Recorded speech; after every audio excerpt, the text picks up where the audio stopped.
আবু দাউদ শরীফের হাদিস। ইবনে কাসির রহমতুল্লাহ আলাইহি তিনার কিতাবও লেখছেন, তাফসির ইবনে কাসিরও লেখছেন। এই দোয়াটি এমন একটি কালিমা, এমন একটি বাক্য যার বিনিময়ে আল্লাহ তাআলা জান্নাত দান করবেন। সুবহানাল্লাহ বলেন। ঘটনাটি এভাবে আসছে, এক ব্যক্তি এশার নামাজে পড়ে, মুরব্বীরা সাধারণত দেখা যায় এশার নামাজে পড়ে, এখন তো ইবাদত গুজার আগের মতো নাই। এখন দেখেন না মাহফিলের ভিতরেও গোলাবান মোবাইল টিপে খেলতেছে, কেউ বুট খায়, কেউ কালাই বাজা, চানাচুর এগুলো খায়। আগের মতো আমল এবং আগের মতো ইবাদত এখন নাই। তো সেদিকে যাচ্ছি না। এশার নামাজের পরে মুরাকাবায় বসছে। মুরাকাবায় বলা হয় ধ্যানে বসা, আল্লাহর সাথে কথা বলা, জিকির করা, মনে মনে আল্লাহকে সামনে হাজির নাজির মনে করা, এমন একটা অবস্থা মনে করেন মুরাকাবা। আমি যদি নিচে বসতাম তাহলে মুরাকাবা কিভাবে করতে হয় এটা দেখাই দিতে পারতাম। মুরাকাবায় বসে ওই আল্লাহর বান্দা এশার নামাজের পরে পড়তেছে, ইয়া রব্বি লাকাল হামদু কামা ইয়ানবাগি লিজালালি ওয়াজহিকা ওয়া আযীমি সুলতানি। এই দোয়াটি পড়তেছে। আর ফেরেশতারা এই নেকি লেখার জন্য চতুর্পাশে ঘুরতেছে। বলেন সুবহানাল্লাহ।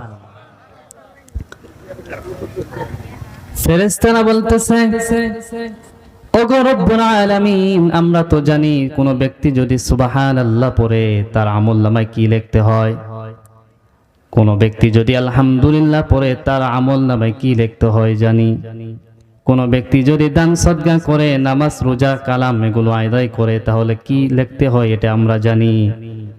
কিন্তু এই বান্দা এমন একটা কালিমা পাঠ করেছে, তার আমলনামায় কি লিখবো এটা আমাদের জানা নাই। সুবহানাল্লাহ। 10টা নেকি লিখবো, 70 নেকি লিখবো, নাকি 7,000, 7 লক্ষ, 7 কোটি নেকি লিখবো এটা তো আমাদের জানা নাই। রব্বুল আলামিন বলেন, ও আমার ফেরেশতারা, ওই ব্যক্তির আমলনামায় কোনো লেখির সংখ্যা লেখার প্রয়োজন নাই। তার আমলনামার ভিতরে হুবহু ওই কালিমাটা, ওই বাক্যটা লিখে দাও। কাল কিয়ামতের ময়দানে যখন কঠিন বিভীষিকাময় অবস্থার দিনে যখন ওই ব্যক্তি আমার সামনে উপস্থিত হবে, আমি আল্লাহ তাআলা তার আমলনামা দেখে দেখে আমি তাদেরকে জান্নাতে প্রবেশ করায় দিব। বলেন সুবহানাল্লাহ। যারা পড়ছেন তারা লস করছেন না লাভ করছেন? আর যারা পড়েন নাই তারা কি করছেন? এই জন্য যতক্ষণ থাকবেন আশা করি ফায়দা হবে। চট্টগ্রাম থেকে সিলেট, সিলেট থেকে বরিশাল, বরিশাল থেকে শেরপুর, এমন আলোচনা না, বয়ান করব ধারাবাহিকভাবে। কোরআন থেকে তাফসীর হবে।